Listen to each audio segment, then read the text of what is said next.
नाम तो शायद सुना होगा, लेकिन इसकी कहानी रहस्यों से भरी हुई है। आज हम एक सफर पर चलेंगे, इसी प्राचीन लिपि की उत्पत्ति की गुत्थी सुलझाने की कोशिश करेंगे। ये वो लिपि है जिससे भारत की ज्यादातर आधुनिक लिपियां निकली हैं। जरा सोचिए, एक पूरा का पूरा साम्राज्य है और अचानक जैसे कहीं से प्रकट हो गई हो एक नई, पूरी तरह से विकसित लिपि हर जगह दिखने लगती है। कुछ ऐसा ही हुआ था मौर्य साम्राज्य में सम्राट अशोक के समय पर। ऐसा लगता है मानो ब्राह्मी लिपि रातों रात पैदा हो गई। पर सवाल यही है, आखिर कैसे? तो इस रहस्य की तह तक जाने के लिए हम इसकी जांच पड़ताल कुछ इस तरह से करेंगे। पहले देखेंगे कि ये लिपि अचानक से आई कैसे, फिर इसके नाम के पीछे की कहानी क्या है। इसके बाद इतिहास के उस ग्रेट स्क्रिप्ट गैप यानी एक लंबे खाली समय पर नजर डालेंगे।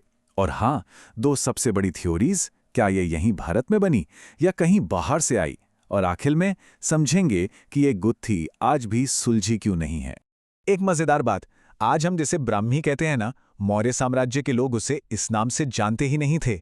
ये नाम तो बहुत बहुत बाद में पड़ा। शुरू शुरू में जब ब्रिटिश पुरातत्वविद इस लिपि को समझने की कोशिश कर रहे थे तो उन्होंने इसे बड़े सीधे साधे नाम दे दिए, जैसे कि मौर्यन लिपि या अशोकन लिपि। मतलब जो दिखा वही नाम रख दिया। तो फिर सवाल उठता है कि इसका नाम ब्राह्मी पड़ा कैसे? इसके पीछे एक फ्रांसीसी विद्वान एल्बर्टेरियन डी लाकूपुरी का हाथ है। उन्होंने क्या किया, उन्होंने एक पुराने चीनी बौद्ध ग्रंथ को पढ़ा। उसमें लिखा था कि भगवान ब्रह्मा ने एक लिपि बनाई थी जो बाएं से दाएं लिखी जाती थी। और बस जैसे ही उन्होंने देखा कि अशोक के शिलालेख भी बाएं से दाएं हैं, उन्होंने इसका नाम ब्राह्मी रख दिया। अब यहां से मामला और भी पेचीदा हो जाता है, क्योंकि भारतीय इतिहास में लिखावट के सबूतों के बीच एक बहुत बहुत बड़ा गैप है, एक खाई है। सोचिए, सिंधु घाटी लिपि के गायब होने और ब्राह्मी के अचानक से प्रकट होने के बीच लगभग 1200 साल का वक्त है। 1200 साल, और इन 1200 सालों में हमारे पास लिखावट का कोई भी अहम सबूत नहीं है, एकदम खामोशी।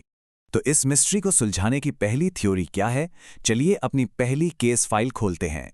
ये थ्योरी कहती है कि ब्राह्मी बिल्कुल देसी है, इसका विकास यहीं भारत के अंदर हुआ। इस टीम इंडिजिनस में भी अलग अलग मत हैं। जैसे कि कनिंघम का मानना था कि ये किसी पुरानी खो चुकी भारतीय चित्रलिपि से बनी है, मतलब ऐसी लिपि जिसमें चित्र होते थे। कुछ और विद्वानों का तर्क था कि ये लिपि भारतीय भाषाओं के लिए इतनी परफेक्ट है, इसकी ध्वनियां इतनी सटीक हैं कि ये बाहर से आ ही नहीं सकती। और कुछ ने तो इसे सीधे सिंधु घाटी की लिपि से ही जोड़ दिया।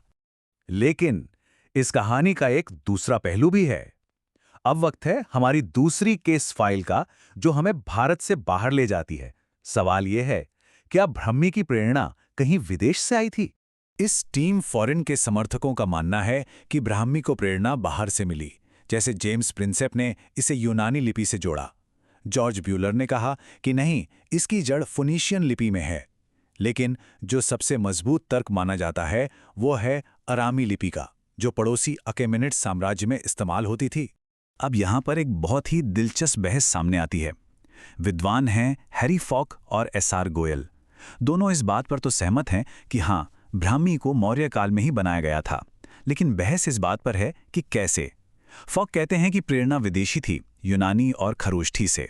वहीं गोयल का कहना है कि नहीं, ये पूरी तरह से भारतीय व्याकरणविदों का काम था, इस पर कोई बाहरी असर नहीं था। तो अब हम पहुंचते हैं इस कहानी के सबसे ज्यादा उलझे हुए हिस्से पर, वो सबूत जो दोनों ही थ्योरीज के रास्ते में आ जाते हैं और किसी को भी आसानी से जीतने नहीं देते। देखिए, विरोधाभास ये है कि हमारे पास साहित्यिक सबूत हैं, मतलब लिखित ग्रंथ हैं, जैसे पाणिनि का व्याकरण या बौद्ध ग्रंथ, जो बताते हैं कि उस गैप वाले समय में भी लिखावट मौजूद थी। एक यूनानी यात्री नियार्कस ने तो लिखा है कि उसने भारतीयों को कपड़े पर लिखते देखा। तो फिर दिक्कत क्या है? दिक्कत यह है कि इन सब चीज़ों का कोई भौतिक सबूत नहीं बचा है। शायद इसलिए क्योंकि ये सब कपड़े, पत्ते या लकड़ी जैसी चीज़ों पर लिखा जाता था, जो समय के साथ नष्ट हो गए। और फिर मामले को और उलझाने के लिए आ जाता है मेगास्थनीज का बयान। ये मौर्य दरबार में यूनानी राजदूत थे, मतलब एक उच्च स्तरीय अधिकारी, और उन्होंने साफ साफ लिखा कि भारतीय लेखन के अक्षर नहीं जानते थे। सोचिए, ये तो साहित्यिक सबूतों से बिल्कुल उल्टा है। सवाल यही तो है। अगर लिखावट मौजूद थी तो मौर्य दरबार में बैठने वाले एक शीर्ष राजदूत ने इसे देखा क्यों नहीं? क्या लिखना पढ़ना इतना कम था, या फिर यह सिर्फ कुछ खास लोगों तक ही सीमित था, आम नहीं था? तो आखिर में केस का स्टेटस क्या है? हमारे पास एक ऐसी लिपि है जो 300 ईसा पूर्व के आसपास अचानक से आ जाती है। इससे पहले 1200 साल का एक लंबा गैप है। दो थ्योरीज हैं, एक कहती है यहीं बनी, दूसरी कहती है बाहर से आई, लेकिन दोनों के पास ठोस सबूत नहीं है।